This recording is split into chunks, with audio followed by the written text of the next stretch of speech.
In the vast rolling hills of the Eastern Cape, under a wide African sky, a story began. On July 18, 1918, in the small village of Mvezo, Nelson Rolihlahla Mandela was born. His world was one of red earth, round huts, and the gentle rhythms of Xhosa life. He was a child of the Thembu royal family, yet his early days were simple and deeply connected to the land. He learned the ways of his people, not from books, from the elders, from the council meetings he was allowed to observe, and from the stories passed down through generations. These were lessons of respect, of community, and of listening before you speak, lessons that would form the bedrock of his character. The path of a young herd boy took a significant turn when he became the first in his family to attend school. It was here that a teacher gave him the English name, Nelson. This marked the beginning of a new journey, one that would lead him far from the familiar fields of canoe. He continued his studies at Clarkbury Boarding Institute. He later studied at Healdtown, a Wesleyan college. His world began to expand. He immersed himself in his studies. Books opened new horizons and planted seeds of political awakening. At Fort Hare, a crucible of thought, future leaders gathered.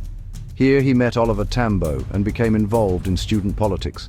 Protests, debates, discipline. These sharpened his understanding of power, resistance, and collective action.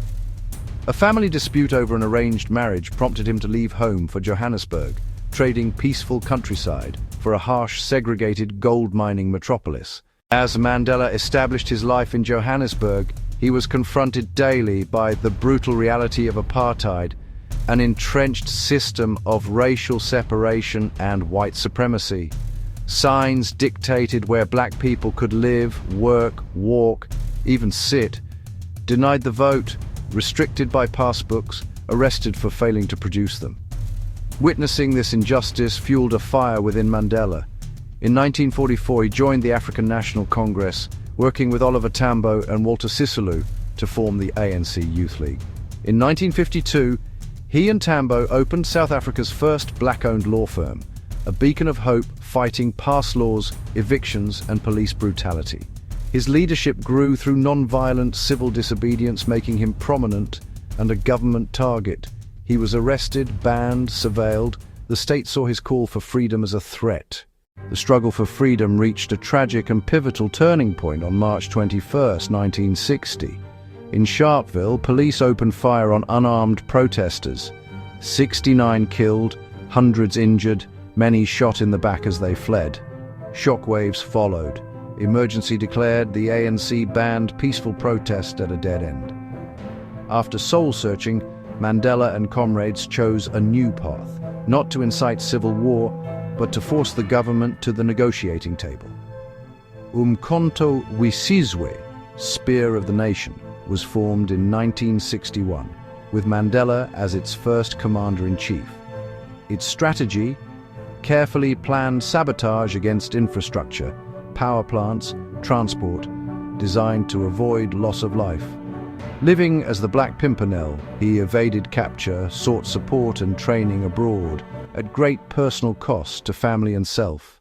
On August 5, 1962, after 17 months on the run, Nelson Mandela was captured at a police roadblock. He was charged with inciting workers to strike and leaving the country without a permit, sentenced to 5 years. A police raid at Rivonia uncovered plans, leading to charges of sabotage and conspiracy to violently overthrow the government, crimes carrying death. The trial drew global attention.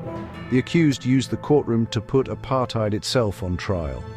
At the opening of the defense, Mandela delivered a 3-hour statement, calm, methodical, explaining the long road to MK. I have fought against white domination.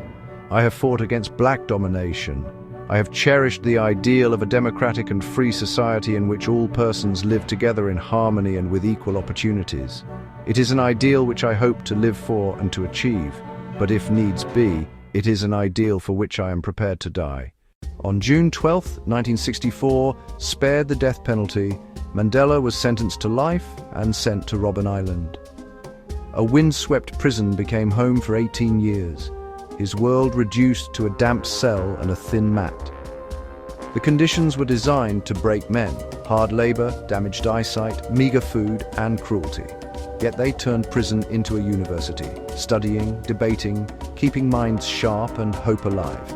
His dignity earned respect. He refused bitterness, reflected deeply, and sought to understand adversaries.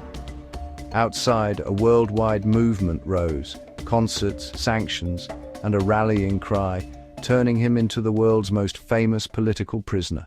After 27 long years, international pressure and internal unrest made apartheid unsustainable. F.W. de Klerk began dismantling pillars of apartheid and unbanned the ANC and other organizations. Then came the moment the world awaited. Nelson Mandela, 71, walked free, a symbol of triumph. The country was tense and divided. Mandela plunged into difficult negotiations toward the first democratic elections. He preached reconciliation, urged restraint, and reassured white South Africans of their place in a rainbow nation. In 1993, Mandela and de Klerk received the Nobel Peace Prize for guiding a peaceful transition. On April 27, 1994, South Africans of all races voted, lines snaking through cities, towns, and villages. Mandela voted for the first time. The ANC won by a landslide. On May 10th, he took the oath, declaring, "Never, never, and never again shall it be that this beautiful land will again experience the oppression of one by another." His presidency focused on reconciliation, powerful gestures that united former adversaries. The TRC offered victims acknowledgement and perpetrators amnesty for truth, a painful but necessary path to healing. He worked to reduce inequalities and restored South Africa's place in the world, leading with moral clarity and unity. After stepping down in 1999, Mandela became an elder statesman, advocating peace, human rights, and social justice. He established the Nelson Mandela Foundation to promote a free and equal society. He confronted HIV/AIDS with courage, breaking stigma by announcing his son's AIDS-related death and urging urgent action. His voice drew global focus, changed attitudes, and saved lives. He championed youth and education. Education is the most powerful weapon which you can use to change the world. On December 5, 2013, he passed peacefully at 95, prompting grief and tributes across the world. His life, from political prisoner to president, remains timeless inspiration. Leadership found in service, humility, and unwavering hope. He became a universal symbol of courage, forgiveness, and the resilience of the human spirit. His legacy is not just the end of apartheid, but an unshakable belief in a better world. "It always seems impossible," he once said, "until it is done." Nelson Rolihlahla Mandela, 1918 to 2013.